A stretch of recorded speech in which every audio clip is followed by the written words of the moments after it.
So tell me, who is Dirty Harry?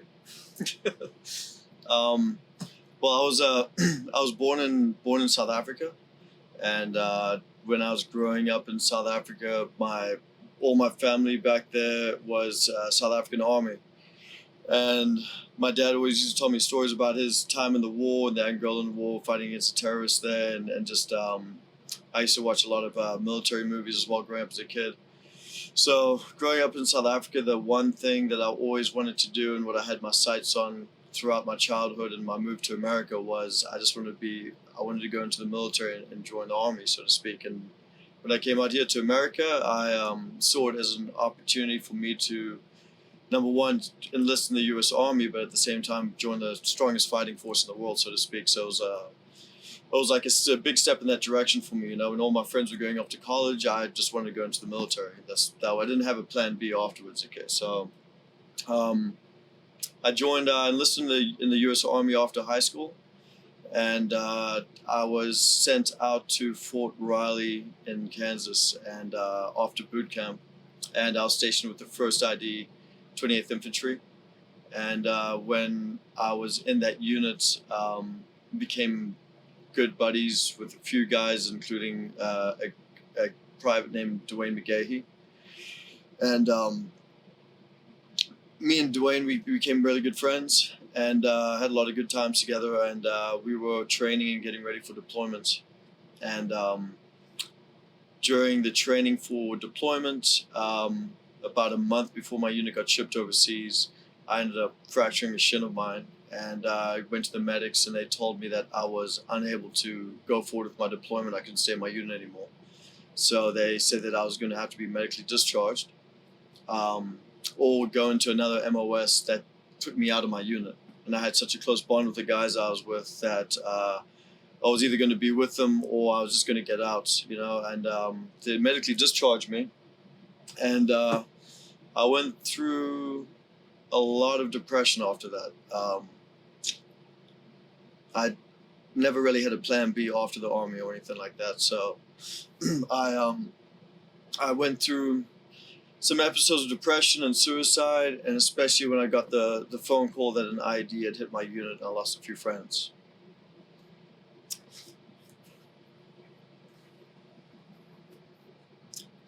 But so dealt with a lot of ups and downs after that,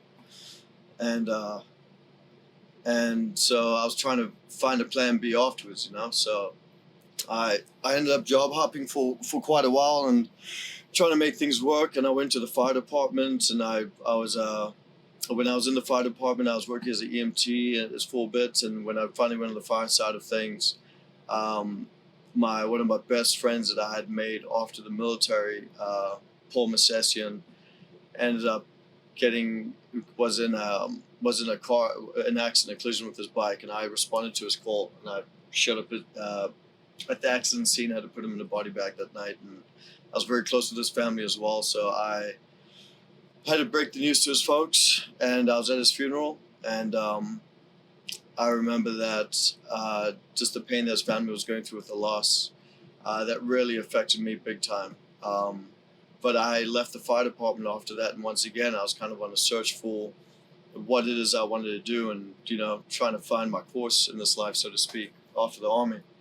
And then I ended up being invited out to go do a skydive with some friends of mine, and I just remember that it was a life-changing moment. It was the first time since the military that I found I came across something that really just grabbed me and felt like it gave me some purpose, and I had no idea the road that was going to take me down.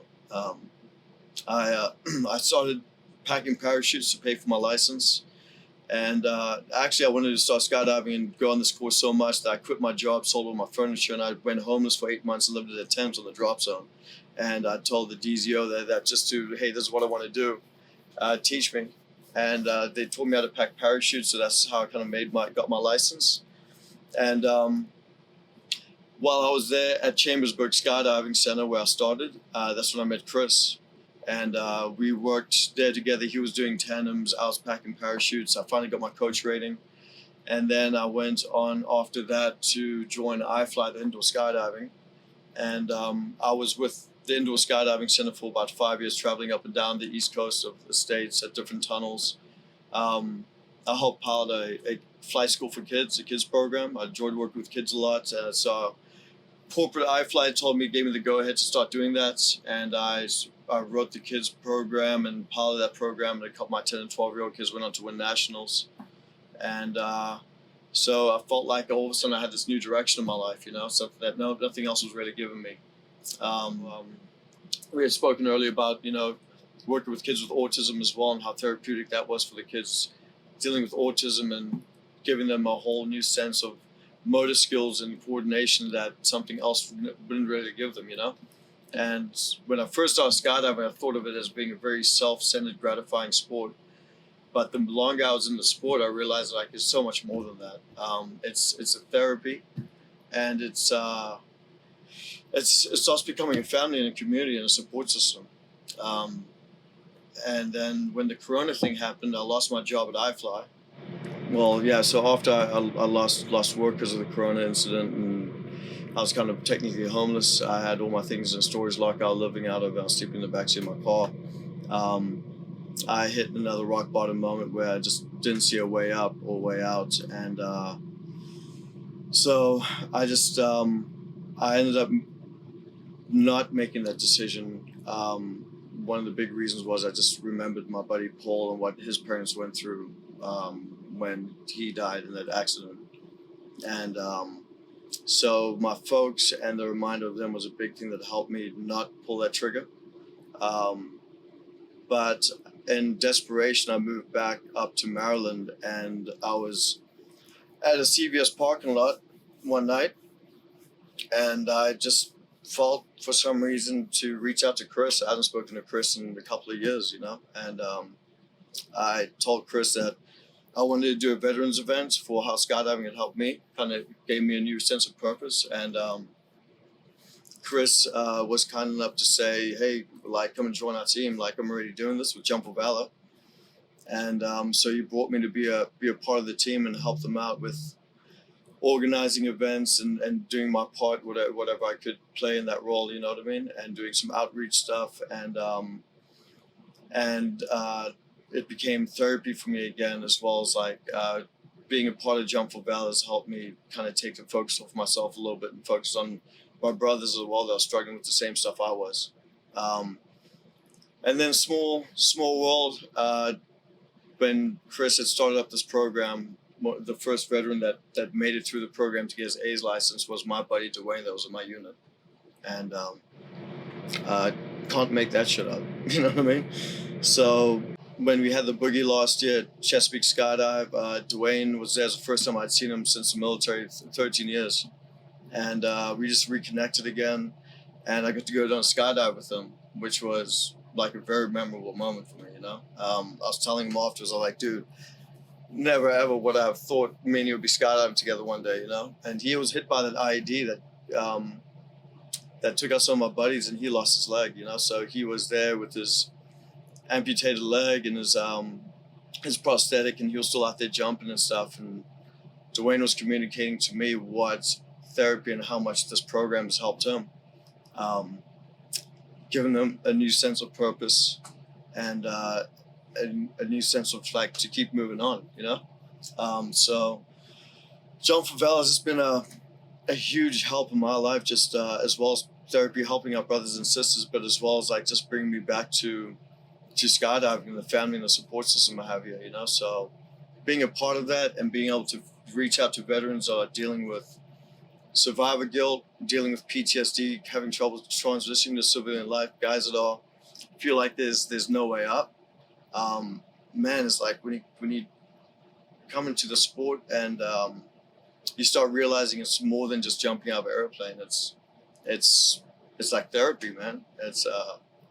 And you get a sense of community and camaraderie, very similar to the military was as well. And it's helped me out huge, and it's helped a lot of brothers of mine out as well. So here we are today, you know what I mean? Chris has still been, I've still been trying to help out wherever I can in whatever capacity I can and stuff. But it's, yeah, man, it's been a ride, but just this whole sport, the whole family that comes along with it has been priceless. So the moment I arrived here, I just felt the energy immediately, man. It's just like it's like going to church, man. It's like, you know, you come in, it's just you feel the energy in the air, you feel the camaraderie, you just feel the family vibe. I don't feel like there's any other sports that really, or environments that give you that same type of that feeling and that family type of setting, you know. So we've been out here today, hanging out, and just, you know, appreciate you even wanting to do the video and hear some stories about what's been going on here, because it's definitely there's a lot of folks out there throughout the states, a lot of veterans that have been not sure which way to go and stuff. And I mean, it's just really important that guys out there know that there are options, you know. And just like Chris was saying, it's like when you're on a skydive, you choose to pull, and you realize that, you know, you want to live, and there's more to experience from this life than just dealing with the hardships, you know. And I have to say that, you know, with all the hardships that me and Chris have gone through in our lives, I think you can agree that it brought us to this place. I mean, it's bigger, is a bigger picture than us, you know. So being here, Jump For Valor, it's a reminder that it's not about us, and it's really a much bigger picture that we are privileged to be a part of, man. And in a way, that's therapy for us too.